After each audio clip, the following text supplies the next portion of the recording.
Welcome to Engagement Fundraising, where you'll learn how busy fundraisers like you are generating more major and planned gifts at lower costs.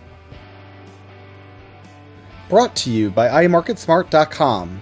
Be the fundraiser you always wanted to be. A quick announcement. As a listener of the podcast, we are making the Engagement Fundraising audiobook available to you free of charge. Just go to iMarketSmart.com/exclusive-podcast-offer.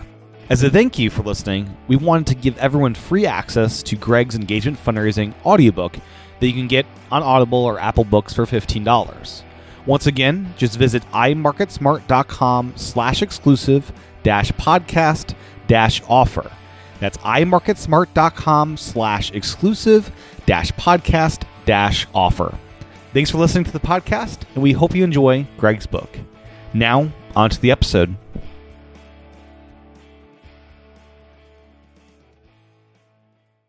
Tim. Yes. You want to opt in? To what? To what? To what? I don't know. To prison?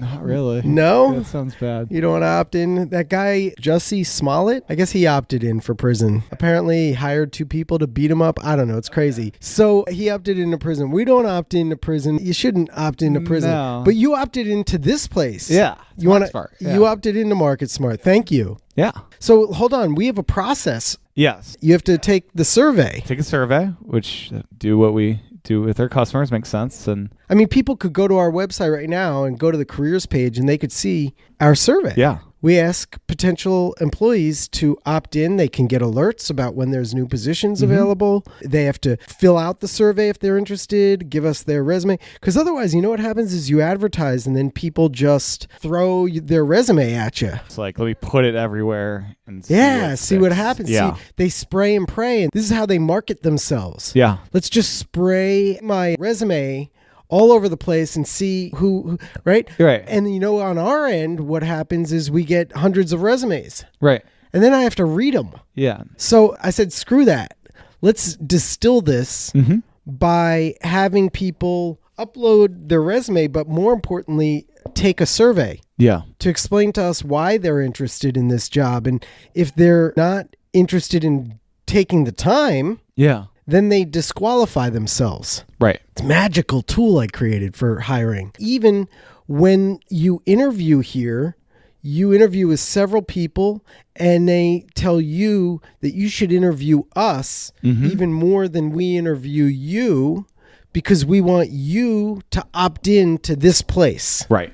And you also need to do like a presentation, put in some work. Right. That's right. To opt in further to say, yes, I really want to be here. Here's my presentation as to why I should be here. And we wanted to see not only why you wanted to be here, but we wanted to see if you could communicate it, because everybody's got to be able to communicate here. Right. We're not looking for law degrees or doctorates.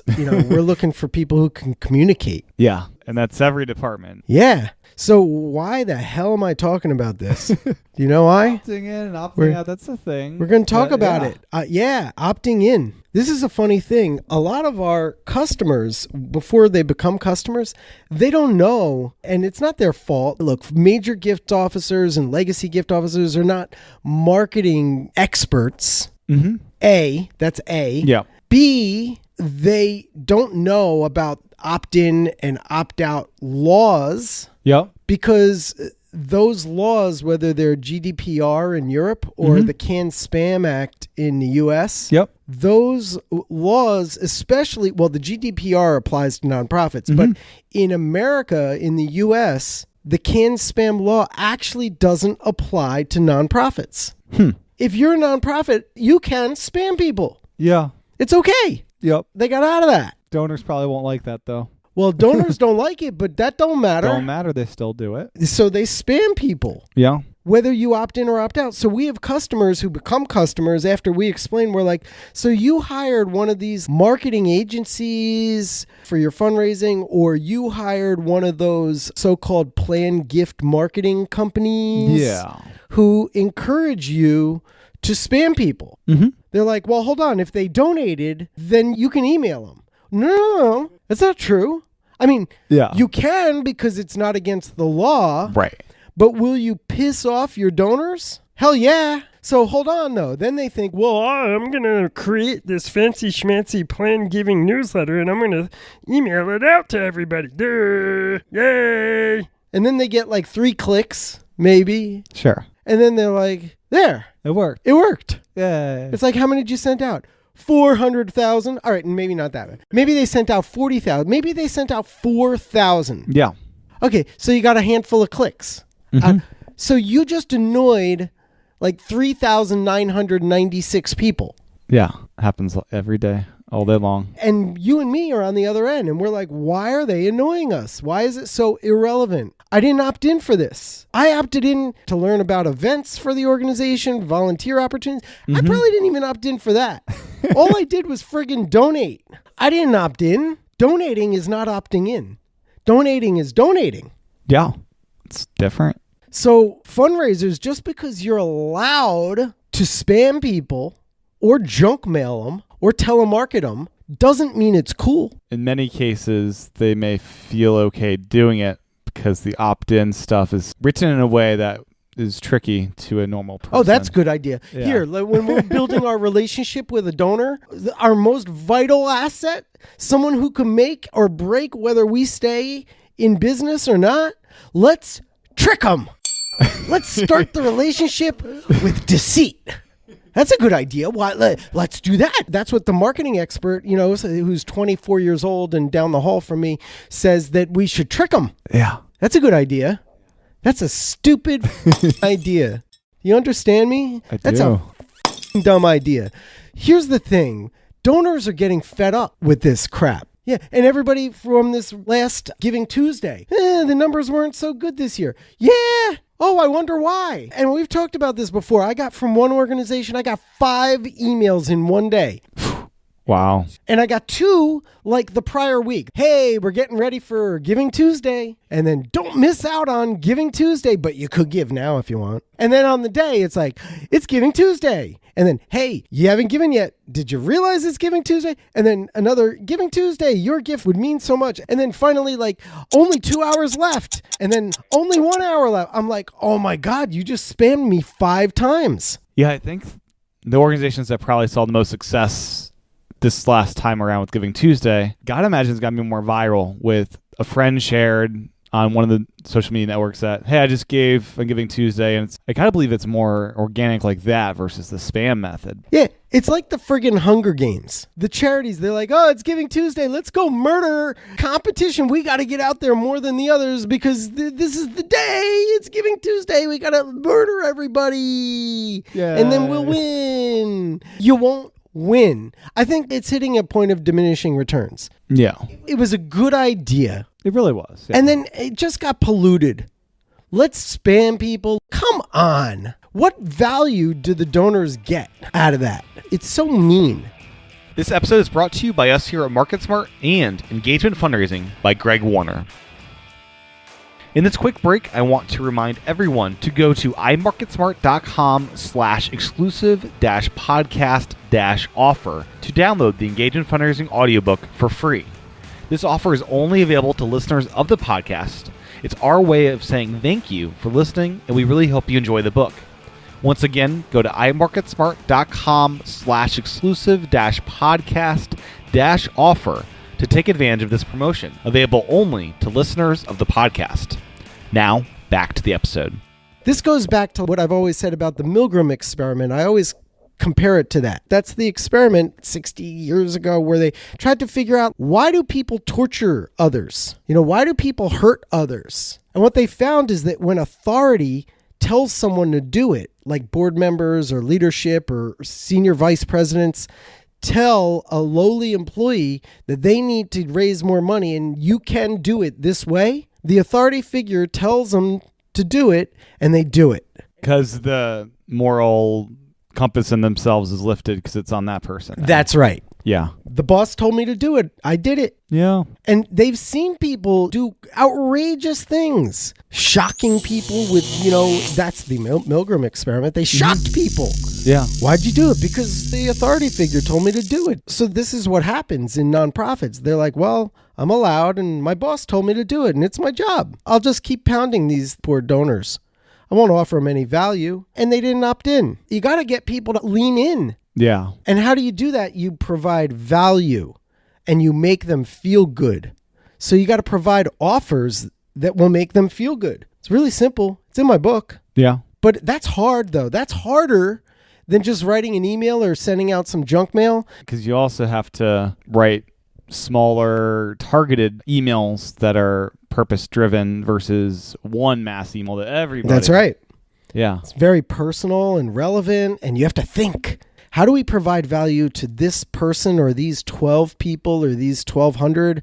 And then how do we provide value to the other 27 or 2,700? And you have to be really careful and considerate and kind and loving. And that requires work. It's a lot easier to just like spam everybody or junk mail everybody, or it's even easier, Tim, to just sign a purchase order and hire an agency or a so-called, plan gift marketing company to do it for you. That's cool, right? That's so easy. Then I get to go do other things. Mm-hmm. Yeah, except you're really ticking off your donors. And I'm one of them. And I'm fed up, man. Yeah. Plus, I had 2 cups of coffee this morning. That's true. Yeah. But I'm fed up. And you know what?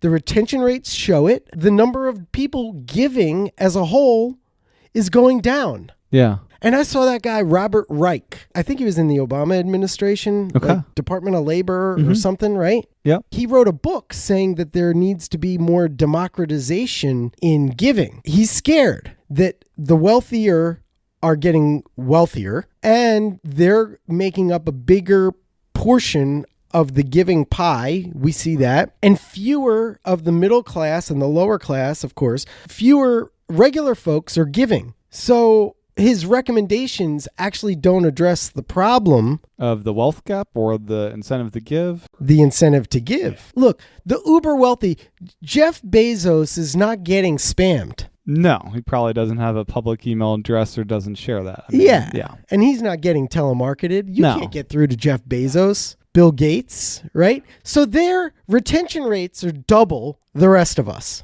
Right. They're probably also more cognizant of their own privacy than most people. Mm-hmm. If we were super restrictive towards the information we gave, they have people. Yeah, to stop that. Filter all that. Mm-hmm. Yep, totally. I don't got people. Well, I do have people. You're my people. Yeah. All right. So, but I'm not Jeff Bezos. But the regular folks are giving less. The rich are giving more. Yeah. They're getting less annoyed by these nonprofits. They're not getting annoyed. Yeah. That's right. I mean, look, I get the income inequality and all that kind of stuff. I'm totally oversimplifying. Let's just take the regular folks. The regular folks are giving less. Now, part of this has to do with the secular nature of our society, by the way, because religion has always been a big impetus to giving, especially with tithing and all that. But the more secular our society becomes, the less people will give. That's just going to happen. And people don't talk about that when they see, but that's one of the big reasons.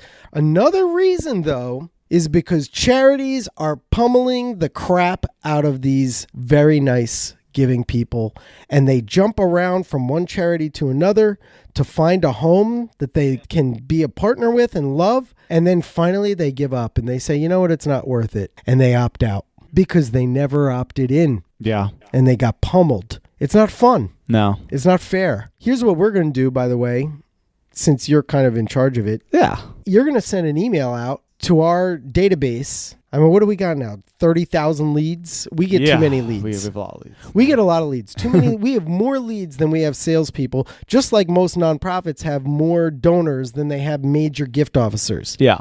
Right? So we can't call everybody anyway. And some of these people opted in a long time ago, and they're not really interested in us. And some we've heard, like, there were a professor just researching. Yeah, downloading our content, fine. So we're going to send everybody an opt-out message. It's going to be very nice. It's going to say, look, if you're not interested any longer, get off our boat. Right? You're going to sink our boat. Oh, I'm not going to say it like that, by the way. You're going to write it. It'll be very nice. It'll be professional. All right. So we're going to ask them to opt out. Yeah. We want to ask people to opt out. Now, fundraisers will never do that. They should. Mm-hmm. They're like, well, we don't want to reduce the size of our list. I mean, if we keep sending them stuff, they might give someday, somehow, some way. No, They won't. They're just going to move it into a category where they'll never see it. Yeah. So we're going to practice what we preach. We always opt in people. We don't spam anybody. They opt in, and then we'll nurture the relationship. And then we're going to ask people to opt out. That'll help qualify our list. 30,000 leads is way too many for us, honestly. We're not Microsoft or Google. We don't need 30,000 customers, maybe someday. And hopefully we make people happy. We want to qualify our list. That's the bottom line. So that was today's discussion, Tim. What did we learn? We learned about opting in, opting out, qualifying our list. Yeah. Try not to piss people off. Recognizing that nonprofits, although they don't have to really live by the Canned Spam Act, they kind of friggin' should. They should send things of value that are highly personalized. Highly personalized, relevant, make people feel good. All right? Yeah, sounds good. Cool. Bye. Bye. Thank you for listening to this episode of Engage in Fundraising. If you like the show, make sure to review it on iTunes and pass it along to a colleague. I also wanted to remind everyone to visit imarketsmart.com/exclusive-podcast-offer to download the Engagement Fundraising audiobook for free. Once again, that's imarketsmart.com/exclusive-podcast-offer. Thanks again for listening to this episode of Engage in Fundraising.